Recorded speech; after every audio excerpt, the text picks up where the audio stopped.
So just to make you aware, I have some training days that I'm running throughout the autumn, winter, and into the spring next year. These are one-day trainings in eating disorders and body image, and they are ideal for counsellors, mental health professionals, anyone who's kind of working with people with eating disorders and wants to, expand their knowledge and skills and tips on working with this client group. So my next course will be on Saturday, the 24th of September, and that will be in eating disorders. And then I'll be running like a body image course the next month, eating disorders the next month, subsequently right through the winter and into the spring next year. So if you're interested in finding out more, do go to the eatingdisordertherapist.co.uk and you can find out more and also get in touch with me about booking a place. On this training for the eating disorders, you'll get a really good understanding about the different types of eating disorders.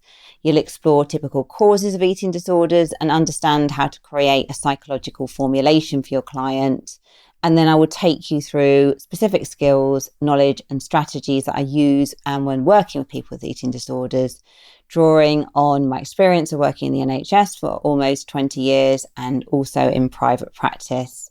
So I draw on motivational enhancement therapy, cognitive behavior therapy, compassion-focused therapy, a bit of CAT therapy, cognitive analytic therapy, but pulling all these different ways of working together in a way that's very sort of tailored for working with people with eating disorders. So if you're interested in that, do head over to my website, theeatingdisordertherapist.co.uk, and click on the training tab. Hello and welcome to the Eating Disorder Therapist podcast. This is a podcast to help you find peace with food and overcome disordered eating. And I'm Harriet Frew, aka the Eating Disorder Therapist. And I'm so excited to share with you all kinds of stories, tips, information and guest interviews to help you on your journey in finding peace with food. So thank you so much for listening today. Now today I have a guest on the show and I am talking to Cara Byrne, who is an integrative, humanistic psychotherapist, that was a mouthful, based in Ireland. She is the founder of Hike Psych, offering walking and talking therapy in nature for her clients, combining her love of nature and psychotherapy. And Cara also works online. Now, Cara has always been fascinated by other human beings and the experiences that shape them. As a child, she was the person that people confided in with their problems if they needed support. And Cara's interest and enthusiasm to support others led her to train in psychotherapy. Cara also has her own food healing journey. Being diagnosed with type 1 diabetes at the age of 3, this understandably led to a focus and preoccupation with food, with carbohydrates needing to be counted and portions weighed to balance blood sugar levels and to manage insulin doses. Anyone listening that has experience of type 1 diabetes will be truly empathetic to the chronic burden of living with diabetes and how tricky it can be to manage your relationship with food. It's so hard to be relaxed and spontaneous with all the tracking and detail focus required. Growing up, Cara also experienced being in a larger body in a naturally slim family. Now, Cara's family relationships were warm and accepting. However, she did experience some judgment and weight stigma outside of the family. In her late teens, Cara struggled with restrictive eating and inevitable binge eating, which then worsened following the birth of her first child. In the last few years, Cara has been on a healing journey in her own relationship with food and her body, leaning towards intuitive eating principles and finding a greater level of body neutrality and acceptance, all whilst navigating this around type 1 diabetes management. Since she began her therapeutic work in 2011, Cara has worked with a vast number of clients dealing with many different issues across the mental health spectrum. However, she has a specialist interest in food, body image, type 1 diabetes, and health at every size. I'm really looking forward to this conversation today to hear about Cara's healing journey and also to understand more about how she supports her clients today. There are not many psychotherapists who combine walking and talking therapy, so I'm very keen to understand and hear from Cara about the unique benefits of doing this. Let's get to the conversation. Hi, Cara, and thank you so much for coming on the podcast today. Hi, Harriet. Thanks for having me. Great to have you here. So, Cara, can I get you first, please, to introduce yourself to the listeners? Yeah, my name's Cara Byrne. I'm a psychotherapist here in Dublin, Ireland, and I'm currently Ireland's only hiking psychotherapist. My office is in the hills, and the Dublin Mountains. I also work online. I've international clients all over the place, but yeah, that's the thing that kind of sets me apart from the others at the moment. We'll see. I'm sure it'll be something that becomes more popular, but especially with global warming and it stops being soaky wet here all the time. So, but Sure, but at the moment you are unique. I am. Well, aren't we all? No, we are. So just ask you just a bit about that actually before we kind of like launch a bit more into your story. So obviously with being the founder of, I love the name Hike Psych, Thank is that you. right? Yeah, yeah, Hike Psych, yeah. Yeah. It's that magic combination of psychotherapy and hiking. So Yeah. have you sort of been out this week and what's the weather like in Dublin in the autumn? I haven't been out so far because I tend to work just Monday, Tuesdays, Wednesdays because I have small kids. So I'm trying to work it around my parenting duties. And I'm online on Mondays. But I'm out this evening. I have 3 clients this evening, and it's pretty wet today. It's we're coming into that time of year where we're into using head torches for our kind of the last session of the day at the moment. And in a few weeks, it'll all be by head torch. And yeah, getting wetter and colder, but it adds to it. Sometimes it's actually a lovely reflection of someone's having a really down day or they're going through something. And sometimes the weather and the darkness is kind of a nice way to sterilize that. You can see your emotions in the surroundings. That can kind of add to it. Sometimes it's almost a place to leave it as well. Oh, and it sounds like you're out in all weathers, are you? Like, is it something you do Yeah. literally all year round? Yeah, it is actually funny enough. I started it in the winter, so it was a bit of a baptism of fire. But yeah, no, we go all the way through. I would only have to cancel if there was some sort of a weather warning or that kind of a thing, but that doesn't happen too often. And in fairness to my clients, they come out when the rain is coming sideways. I've had them out Mm. in hailstones and as well as the heat in the summer. And obviously this summer was particularly warm. But they show up. They do it in all kinds of weather. And I keep a boot full of rain jackets and hats and scarves and gloves and kind of spares in case anyone shows up expecting better weather than we get. But it doesn't seem to put anyone off anyway. Once they've committed to it, I suppose. But it does Yeah. make it a little bit more challenging. No, sure. Well, it sounds like you're kind of well equipped, aren't you? You're like ready for whatever weather is coming. Yeah, yeah. Yeah. And I think that's often part of the issue, isn't it? I think often I just think of myself sometimes, just not being prepared sometimes when I go on hill walking and like Yeah. wearing flip-flops or something Oh completely no. bonkers. That's the when you do it spontaneously, when Yeah. you're out and you think, oh, should we go for a walk? And then yeah, suddenly you realize that you're not dressed for it. But no, everyone who arrives knows kind of what they're getting into, except for perhaps on the first one, but we can always take it hand on the first outing. And Mm. it's not, it's not Everest, it's a 50-minute session, so it's not overly challenging. They don't need to be in full climbing regalia. Yeah, so maybe not yet. That'll be your next project, maybe. Yeah, there you go, yeah. So, Cara, I'd like to come back to talk a bit more about the hiking and psychotherapy. But I know that you are type 1 diabetic, aren't you? And diagnosed at the tender age of 3. Yes, yeah, I'm 41 now, so yeah, 38 years of being a type 1. So it's all I've ever known, really. I don't recall before it, but I do remember vividly the hospital room I stayed in when I was diagnosed. It obviously left a mark in my memory, if nothing else. But yeah, long time. So diabetes greatly affects your relationship with food. I think we're learning more and more about that now. I certainly am. People didn't really talk about it when I was younger, but when I look back on some of the things we were told or the way things were set up when I was a kid in relation to food, I just think how could I not have had a disordered relationship with it, I remember going to a Christmas party at the hospital. It was like the diabetic ward party, and there was a table with snacks, and we used to use a system called exchanges. So one exchange was the equivalent of 10 grams of carbs. You would have a certain limit of exchanges that you could have in a day, and you would have to space them out at certain times. And this is pre-insulin pumps and pre all of that. And I remember the table with 6 grapes, I think, was one exchange, or you could have one digestive biscuit, or maybe it was like a half a digestive biscuit. I can't remember. And, everything was in like a little plastic cup of popcorn, and you were at the party and you were allowed to have 2 exchanges. And I remember just agonizing over this table going, oh my God, I'm really hungry, but like, what do I pick? You know, do I have the like little cup of popcorn and the grapes, or do I have whatever the other options were, like 2 crackers and an apple or something? It was, as parties go, it wasn't, it wasn't that much fun. It was a different world. Now, to be fair, it's now with pumps and, you know, and the whole change and things becoming much more automated and much easier to manage. It is way easier now, but you know, there's a lot of people walking around who had that start with diabetes and are now, you know, trying to manage things in relation to how they think about food and themselves and what it means to them. So there's work to be done there.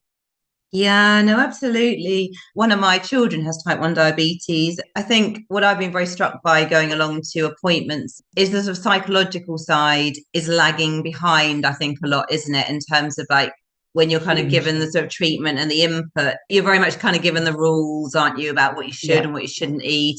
It's changing, but yeah, there's not an awful lot of space sometimes just to talk about how it feels to be dealing with all of this, how it impacts your relationship with food. And could you say a little bit more, Cara, as well? Like, because I guess you've given us an insight there, just like going to that party, agonizing over what you're going to be allowed. What was it like day to day? You know, was there a lot of kind of like weighing your food, kind of good and bad foods? Like, what was it like as a child living with it? Absolutely. The good and bad foods, 100%. Yeah. There was no intuitive eating wasn't a thing. Food was 100% demonized. It was kind of the height of that sort of diet culture realm as well, you know, slim fast, a big hit back in those days. So essentially it was anything with sugar or kind of anything with sugar was bad and shouldn't be eaten. It should be avoided at all costs. And that even went so far into things like fruits, you know, like anything kind of high on the glycemic index, like oranges, you know, you couldn't eat oranges. You could, but you could only eat them at very specific times of day. And you had to really want it, because if you were going to have that, that meant you weren't going to have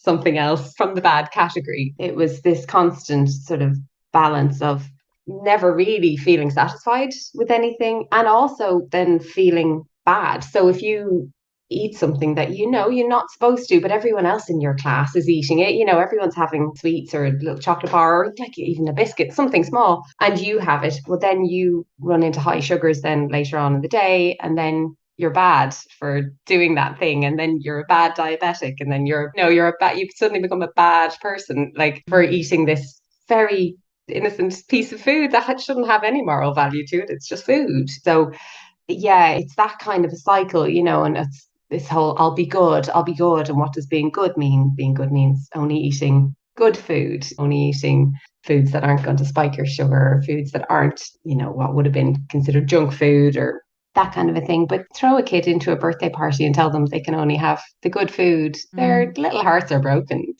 It was just a very difficult period. Now, I mean, I don't know that I realized at the time how much it affected me, because you know, you just get on and that's what you do as kids.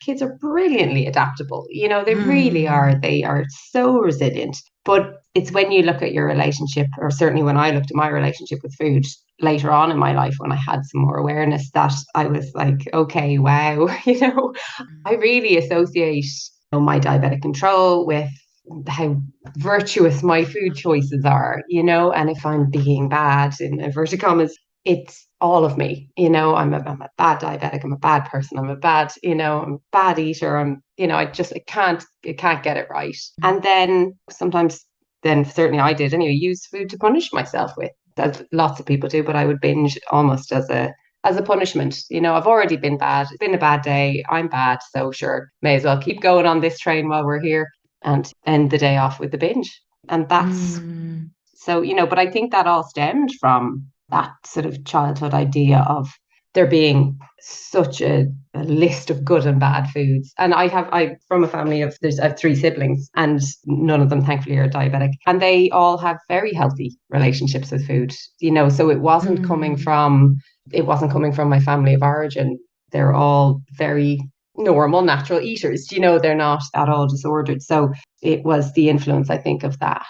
And then as I got into my teens and, you know, was slightly bigger body than was fashionable at the time, then diet culture also started playing a role, and the diet started and the Weight Watchers started, and every diet that has ever been invented, I think I have tried at one stage or another in this quest to change the shape of the body that I'm supposed to be in. Yeah. So, it starts with one thing, but often I wonder if I hadn't been diagnosed, I probably still would have fallen into the diet culture trap, because I think that was just the time as well. So, but I guess I'll never know that. Yeah, and it's sure. It sounds like the diabetes. I mean, it certainly didn't help it, did it? No. Just from so young, I think Yeah. having so much more of that kind of judgment around food, that kind of the sort of Yeah. moral thing going on around. Yeah, really, really tricky. With regards to kind of like diet culture and, wanting to perhaps restrict and then that leading into binge eating, kind of, was there a sort of particular kind of trigger for that? Or was it sort of like the kind of teenage years and peers around you, all the sort of media stuff? That contributed greatly to it. I mean, I do think also, being at the hospital and always being weighed when you went in, always being encouraged to lose weight, like that was never not mentioned. The doctors and nurses were brilliant, and they were doing what standard practice, what was considered best practice at the time, and so Yeah. no ill will to anybody, that's how it was. But yeah, I think it's so much worse now. We didn't have social media when I was a teenager. But, we did have the magazines and we had MTV, and I very much wanted to be in a smaller body. And that sent me down the rabbit hole of endless diets that work for the first week or two and then result in weight gain rather than weight loss long term. So it started that cycle of dieting and then restricting and then binging and then trying another diet and then having it all happen again, just under a different name. Yeah, that continued. Then I think it hit a peak after I had my first child. She was born in 2013. After that period, I was like a lot of new mums, very isolated, not for lack of friends or for, lack of family, but just you're on a different time scale to everybody else. You're up all night, you're absolutely shattered during the day, and you haven't got the energy to be getting out and about as you would. And, I am the tiredness obviously will encourage eating of high energy foods, so I started to gain a lot of weight in that period, to the point at which I just miserable in my body. I really was. It didn't even feel like it belonged to me anymore, which actually I think a lot of mums will relate to. When you have small kids, you already have that. You've kind of given it over to this little person. But I was starting to get into it. And I just kept thinking, like, I've done all the diets, like they don't work. Even just get back to my normal self, not trying to look like a supermodel, but like, how am I just going to get back to normal? And I didn't know it had a name. I didn't realize it was intuitive eating at the time, but I kind of fell into that. I was like, well, look, just stop restricting, like stop dieting, essentially, and focus on how you feel and what tastes good and what you enjoy, and stop limiting things, because that's not working and it's never worked and it's never going to work. So that's what I did. It started to work, it really did. I started to feel better. I started to sleep better. I stopped binging. I wanted to get out in the world, and I started exercising, and that for me, and hiking in particular, changed everything really. Exercise was always some sort of punishment before, something you would do if you had to, or if you had, you were trying to burn off some demon food that you'd eaten.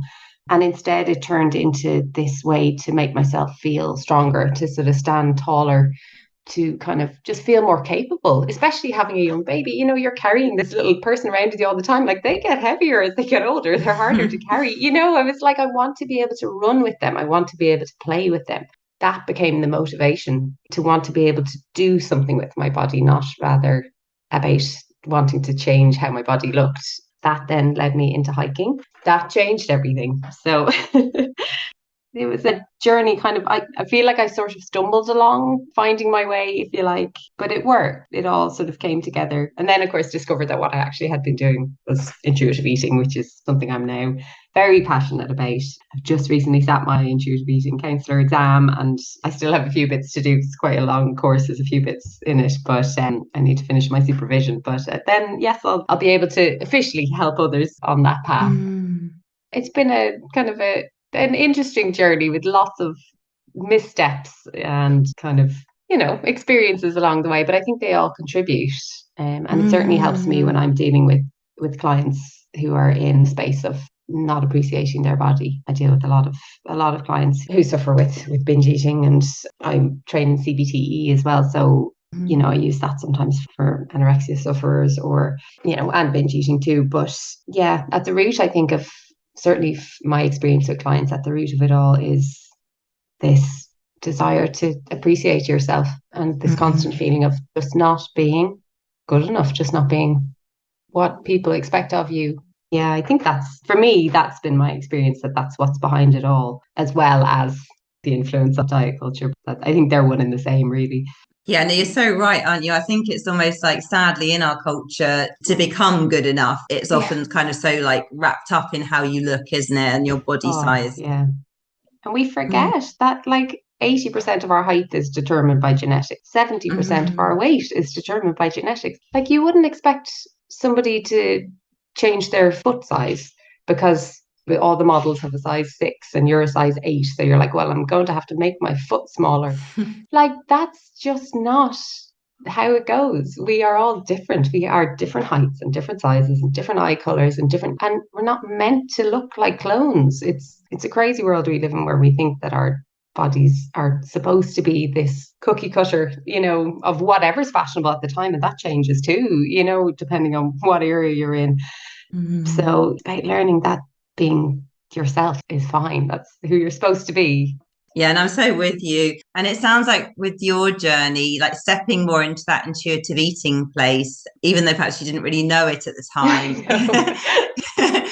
It was coming back to sort of that self-trust, wasn't it? Like in a way, like you were you started to sort of reject the dieting, the kind of limiting yourself, becoming more like listening to your hunger, listening to what your body needed. And also your whole relationship with movement as doing what kind of felt good rather than it being this kind of self-sabotage, self-punishing thing that you did. Yeah, because you're not motivated, like our brains are natural rebels. If we tell ourselves we have to do something, that's guaranteed to be like, yeah, no, I don't think, well, that's my brain anyway. But, whereas if I'm like, I want to go, I want to work out, I want to go for a walk, I'll feel great if I get out for a walk, then I will, and I have a very strict rule about I used to go to the gym at the crack of dawn because I was into that at the time. I'm not so into that now, so I'm not. But I would always, even when I was doing that, I would have a rule that if I woke up in the morning and I was like, oh, I'm not really feeling it today, I wouldn't go because if I went, I would be pushing myself to do something that wasn't being true to my body. I wasn't respecting what my body was saying. My body needed more sleep. It didn't need to do a weightlifting class at 6 a.m., and that worked, that really did. It took away that part that exercise often plays in diet culture about it being a tool to shrink your body down, and it became a tool to strengthen myself and to allow myself to do everything that I could possibly do physically. And that was a beautiful change in perception for me. Yeah, and it sounds like a massive game changer, doesn't it? You kind of completely flipped it on its head, didn't you, from how you'd viewed things before? Yeah, I really did. And I mean, to be honest, I didn't, for the majority of my life, I did not exercise at all. I sometimes joke with clients, if you ate a food and you got all red and sweaty and felt like really hot, you'd assume you were allergic to it. So I was like, well, I just assumed I was allergic to exercise because that kept happening every time I did it. I'm like, I'm all sweaty, my heart is racing. I'm clearly allergic to this. But it's obviously that's not the case. But yeah, I did. I just learned to love to move and to do it outdoors. There's just nothing better than that. It's just so good for you to be out and disconnected. And because gyms and all are great, and look, in rainy countries like yours and mine, sometimes it's a very handy way to get some movement in. But there's nothing like getting a good walk in or a good hike in outdoors with views and nature and just the wind in your face. It adds so much to it. Yeah, and it's that kind of magic combination, isn't it? I think of bringing all those elements together, which is so great for well-being.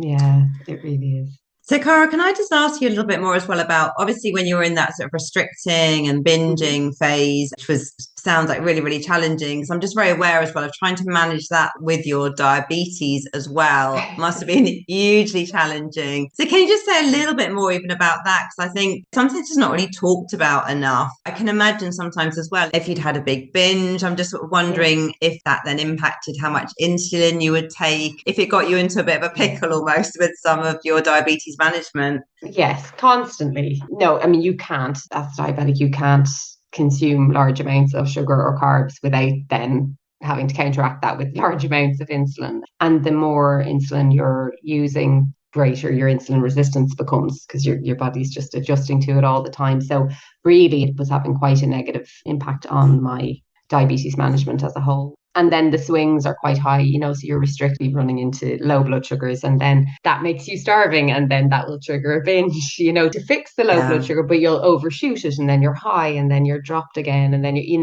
there's no balance when you're eating in a disordered way like that. You're constantly just swinging from high to low, and that just makes you feel awful as well. It's like, on top of all the other psychological distress and not feeling comfortable in your body, you just feel sick all the time. You either feel lightheaded or you feel really nauseous. It's not a good strategy, in terms of maintaining proper control and just life. When I did sort of start my journey, that completely changed my insulin requirements. It lowered my insulin resistance massively. I was using, I was trying to think of it there the other day. I think I used to take, at the height, I think I was taking maybe 7 units of Nova Rapid insulin to cover breakfast. And now I would take, for the same breakfast, I would take maybe 1.82, that kind of range. Like, that's huge. And I don't know how many of your listeners are diabetics. They might not get that, but any of those who are diabetics would be like, yeah, wow, okay, that's a big difference. For the same food at the same time of day, that was the change in insulin resistance for me from essentially giving up dieting. It really does. It changes everything. And you feel better in yourself. You're not constantly high, constantly low, either ravenous because your sugars are dropping, or feeling sick and nauseous because they're high. It's a much steadier, much nicer. I mean, diabetes is constant management. There's no perfect day. No one has them. Doesn't matter how great you try, because everything affects it. The weather, time of the month, everything. How you feel, stress, how crazy my children are being on a particular day. There's a lot of factors that go into a day as a type 1, but having better control and having less insulin resistance, that makes all of the other ups and downs that are unavoidable much, much easier to manage. Yeah, well, thank you so much for sharing that, because I just think it's hugely validating for people to hear, if they are struggling with type 1 diabetes and then with eating issues, because I think it's just not talked about enough. I just think, just really appreciate you just being so open about just how difficult it is actually, and just physically and mentally, how it's like a whole nother layer on top of the eating disorder, isn't it, that you're kind of dealing with. That's hard. I think so many people with diabetes do sometimes struggle, but then feel they can't tell their team, or they feel a lot of shame because of, like you talked about earlier, all that kind of like, you need to be a good diabetic and lose weight and eat the right foods. But I think these problems are much more common than we recognize. I really appreciate you just being so open about. Oh, not at all. But it's true, these things still aren't really that spoken about in the diabetic space. There's not, I requested a Hazel-aligned dietitian for my diabetic appointments, and she's lovely, the girl I work with, but a lot of people don't feel comfortable to do that, especially people in the bigger body. It's a much harder space because that kind of medical model is still very much focused on BMI is king, and that alone is problematic because it was never designed for individual use. It was designed for geographical or demographical research. It's not meant to be used for a one-on-one assessment, but that's the way a lot of people are treated. And there is that sort of respect for the medical community, which is well earned. I'm from a family of doctors, so I'm not going to start dissing doctors here, but a lot of people feel like if the doctor says that, they have to do it. It can't be questioned, essentially, is what I'm saying. And actually, sometimes it's okay to question, because maybe your doctor, your GP, or the people on your team aren't aware that there are other ways to do it other than just losing weight. And I think if you feel strong enough to challenge, or to ask, or to even just share some information, then you should, because it might help a lot, and it might help people coming after you as well, to get kind of more care that's, more care that's aware that there's more to management than weight loss. Yeah, no, here. Sorry, it's a bit of a rant. No, I tend to do that. No, I think it's great. I just think we just need to be having more of these conversations. Absolutely. So, Cara, the hiking and psychotherapy combination then as well, like when did you kind of have that light bulb moment, or had you been thinking about it for a long time, or how did that all come about? I had been thinking about it for ages. One of the main reasons is that I live in Dublin, where trying to find a house that has a spare room that you can see clients in is virtually impossible. Yeah, I just wanted to incorporate the two. I thought, what a good idea to mix this thing that I love, because every time you go on a hike with a group of people, the people just open up. This is what I had been seeing. I'd been doing loads of group hikes with friends and with, friends of friends, and you'd go out and with no intention to talk about anything kind of heavy, but people would just naturally start opening up, and you could be meeting someone for the first time, and by the end of the hike you would literally know their whole life story and feel a deep empathy for them, and they would feel so much better for having offload while getting out and moving. And so I just thought, well, like, wouldn't that be a lovely way to work, to do my psychotherapy work? Yeah, I said I'd start it. I said I'd give it a go. So I just started with one client. It was back in November and 2019, funnily enough, just before COVID happened. Oh. I had just started and it was going well. I was trying to get the hang of it. The walking and talking bit is harder than you would think when it's uphill, So there was a lot of heavy breathing and having to stop until I kind of got used to it. But and for clients as well, I had just started it before COVID, and then all of my work went online. So all of my clients suddenly were online, not the person I started with for hiking, but lots of my clients were like, could you, are you doing any person-to-person sessions, because I don't really like Zoom, or for people who were in a space where Zoom wasn't possible, that they didn't have any privacy where they were staying, or they just couldn't do it. So I started opening the space up to some more people. It kind of just took off from there, and it's still just me. I'd love to add some people to the team because I can only walk so many. I can only walk so many miles in a week. Yeah, it has been lovely. It really has. I still, like I was saying, I still have people online. I don't know what's going on with me. I mean, I have clients in South Korea, Australia, 2 in the States. I've done, like, Zoom has just made everything amazing. You can literally do sessions with people all over the world. It's amazing. But obviously for my hiking sessions, they tend to be Dublin based. There's something lovely about it. It feels more natural. I have found that there's quite a lot of neurodiversity in clients who come to the hiking therapy sessions in particular. And I think that makes sense because it's a space where you're not having to sit in that kind of intense eye contact like you would in session in a room or on Zoom. That's been a lovely segue into that area, which is also, as well as eating disorders. Actually, funny enough, I got my interest in eating disorders stemmed from the ASD space, because I did, through family, autistic people in my family, I had seen how people who are diagnosed late are often diagnosed with an eating disorder, and then it is only through that it is discovered that they are actually autistic. So that was part of my interest in it. So it's so interesting then that the hiking, which I hadn't been thinking about at the time in terms of ASD, actually has brought all of those things together in this little space. It's been brilliant. Like I said, the weather is so has to be taken into account, especially coming into the winter.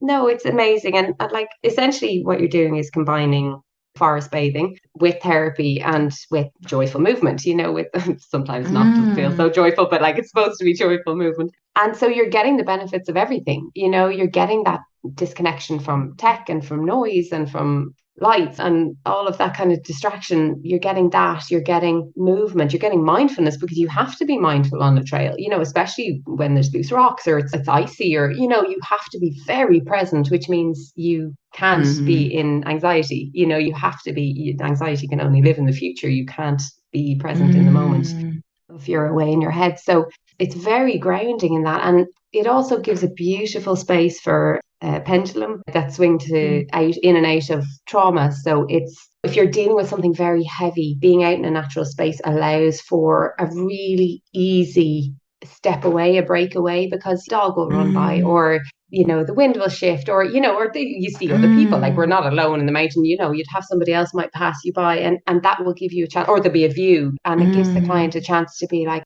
oh, look at the view, and catch their breath, and to kind of swing in and out of that space of trauma without getting sucked into it. It's a very safe space to work through some really heavy things because you aren't trapped in it. It allows for natural breaks that can be put in by me or by the client. It just adds an extra element to it that really seems to work. It really does. And I often say to clients as well, it doesn't matter how hard the session is, you'll still be glad you went for the walk. You'll still, at the end of it, you'll still be, your body will still feel grateful for that, even if your mind is a bit fried from a session, because therapy is hard. It's not easy. Mixing it with the hiking is just makes the whole thing a lot more kind of whole body. Clients seem to enjoy it. Yeah. And Cara, you work with sort of anxiety, depression, bereavement, eating issues. You work kind of across many different sort of mental health issues. Is that right? Yes. Yeah. I'd like my kind of two areas of passion are neurodiversity and eating disorders. To be honest, I find with those, you can't cut out anything really, because everybody has a trauma base. Anxiety is within us all. I like to kind of keep it as it, or sort of market it, if you like, as a general practice. But those are my areas of kind of special interest. But like they come into everything. Anyone who comes in with any sort of disordered eating, there's a history of something else, almost always, or there's huge anxiety rates. I'm a generalist, but I have passion areas that are neurodiversity and disordered eating. I know I'm not as specialized as you. I think I might have to do some of your specialist courses that you're running. I know, get some extra insight, because you must have a wealth of information from work with the NHS. I'd say you've seen everything from every angle. Yeah, I mean, I guess I have, but I think it's all strengths and weaknesses, isn't it? I think, the downside of the NHS sometimes is you're so in the focus, and there's so much focus on the food, because you're dealing sometimes with people in crisis, so I think it swings and roundabouts. Do you know what I mean? I really do. I know. I think in therapy it's hard not to fall into one specific kind of hole sometimes as well. I keep trying to pull myself back out into general, because it is easy to sort of slip into one thing, and then, like, while it's brilliant to get specialized in a particular area, if that is the only area you're going to stay in, I just think our psychological lives are so broad and so diverse, and they're just spread out into so many different areas that ignoring the others it actually limits efficacy of your practice. So and it's so true. I think it's so true. To interrupt you there, so true what you're saying about it. Just thinking about what BEAT always say, the National Association for Eating Disorders, it's not about food, it's about feelings. And the symptoms can kind of cloud everything, can't they? But absolutely, once you start peeling back the layers of the onion, it's about everything apart from food, really, isn't it? Often, like early traumas or relationship things or all of that. So I'm completely with you, really. I'm sure, actually, really, Cara, probably the work you and I do is not really so different. It's just how we market ourselves. Sure. But like, we need specialists too, like it's so important that, like, for things like anorexia, you need someone who knows what they're doing. That's way too dangerous a field to be in. If you've done a weekend course in something, you know what I mean? That's just not sufficient. Like, there is a space for everybody, I think, within the therapy sphere.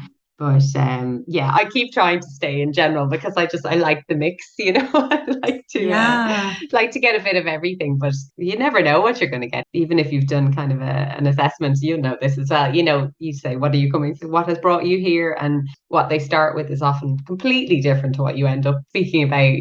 We're very complex. And we certainly are.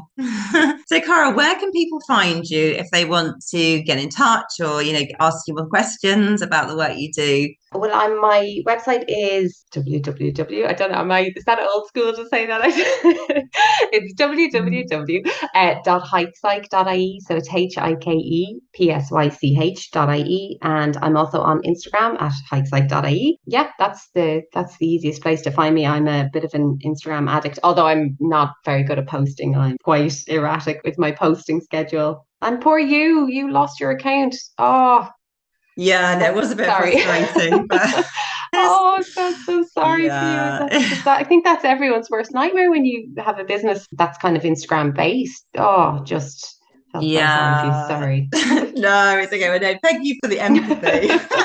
It was very frustrating. Same. Yeah. And I've kind of lost I don't know if I can just do it again, to be honest with you. Like I've, that's another account. But anyway, I kind of think at the end of the day, it is only social media and it could have been a lot worse with a lot of other things going wrong. So anyway, but I feel the amount of work that goes into these things, this is why I don't post very often, because it just takes so much work. But, to put an informed post together, it's grand if you're posting a selfie or something. But like I think for anything based in psychology, you want to make sure that the information you're putting out is correct, that it's right. You don't want to be misleading. You want to make sure you've checked your sources, So I think the amount of work that it takes to kind of run a page that's like yours, it's hard to lose that work and then feel motivated to do it all over again. But yeah, I'm not that consistent, but I do check my messages. So if anyone does want to reach out, I will always respond as quickly as I can. Okay, no, lovely. Well, I'll make sure, your website and the Instagram go in the show notes. Thank you. Okay. Well, Cara, I just want to thank you so much for coming on the podcast today. And I really just appreciate you talking through your story, sharing more awareness about type 1 diabetes. I think it's so much needed, and how you sort of stepped more into that intuitive eating space, and also about Hike Psych and the wonderful work you're doing. All really inspirational. So thank you so much. Thank you. It's been an absolute pleasure. Thank you very much. So I hope you enjoyed this conversation just as much as I did, and do go and check out all of Cara's info in the show notes. If you're not following me already, do seek me out on Instagram at the eating disorder therapist _. And for further support with your relationship with food, do go to the eatingdisordertherapist.co.uk. If you enjoy this podcast, I would be so grateful if you'd follow, rate and review, as it helps it reach so many more listeners. Thank you so much for listening today, and I look forward to sharing another podcast episode with you very soon.